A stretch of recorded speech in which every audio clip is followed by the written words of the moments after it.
I will start my speech in 3, 2, 1.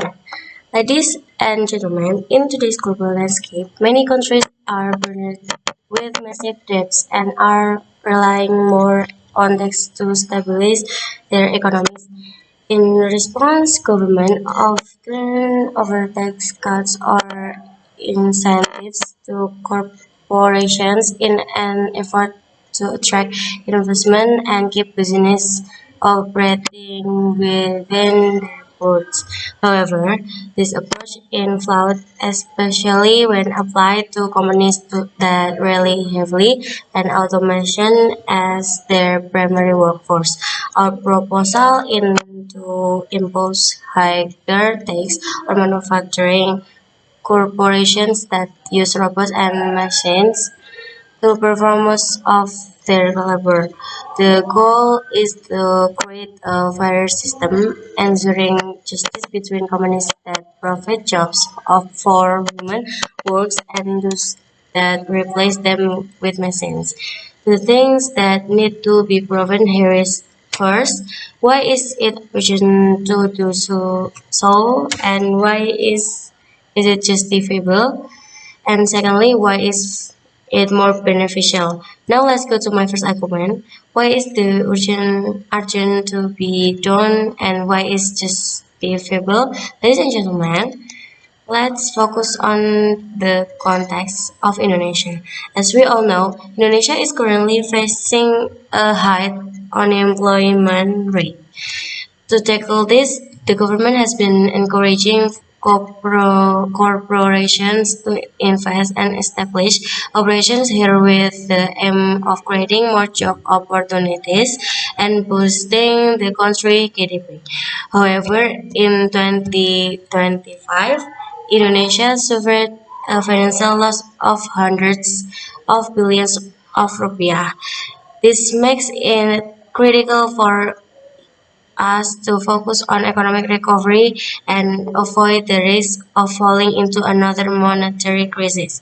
Let's take a closer look at corporation that really heavily on automation.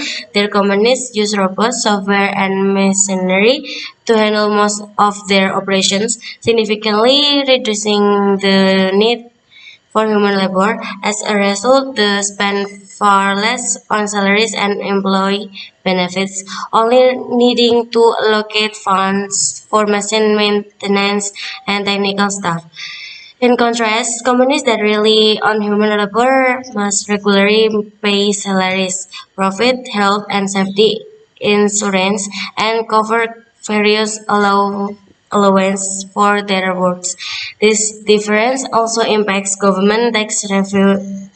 Companies that employ where people generate less income tax from individual works.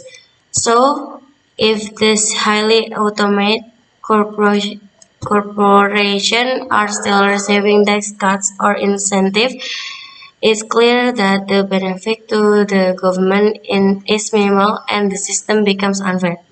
To illustrate this, consider two corporation.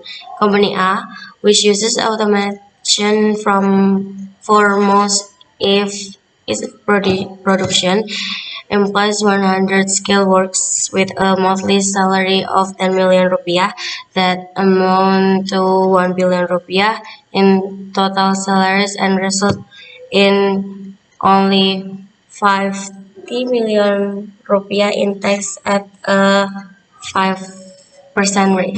Company B, which relies on human labor, employs 1,000 workers at 5 million rupiah per month. This adds up to 5 billion rupiah in which and 205 billion rupiah in tax, not including extra costs for insurance and allowance.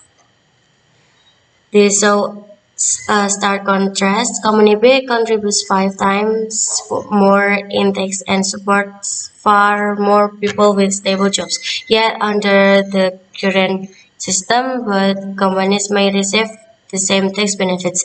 That's not just economically vision is also unjust.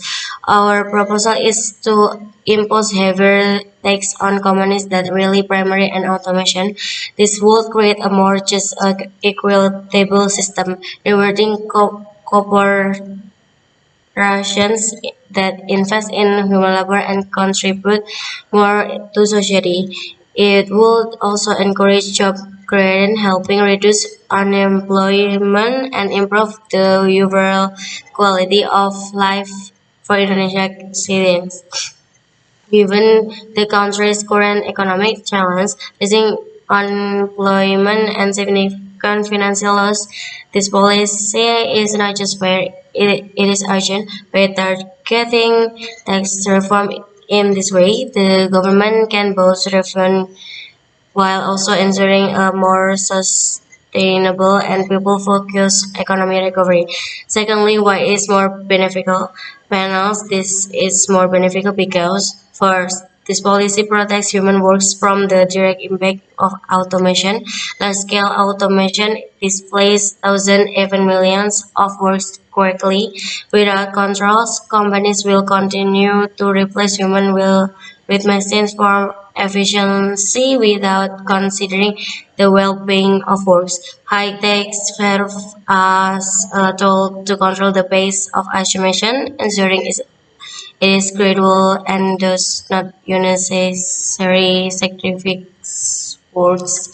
Second, this tax redistributes profits unequally.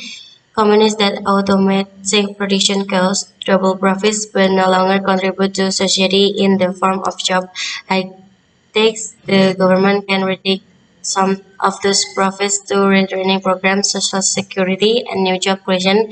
This a more inclusive and equitable economy. Third, the policy encourages responsible automation. We don't reject technology progress, however, we reject it if it comes at the expense of social suffering.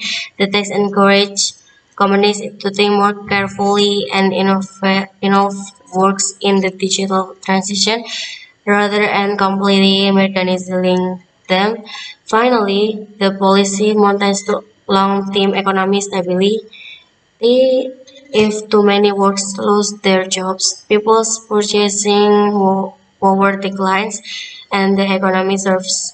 The stakes help the state prevent social crisis and maintain balanced growth. That's why high stakes on companies that implement large-scale automation are a fair and beneficial regulatory tool. It maintains a balance between economic efficiency and social justice. It ensures that automation benefits not only a few but also everyone. Thank you.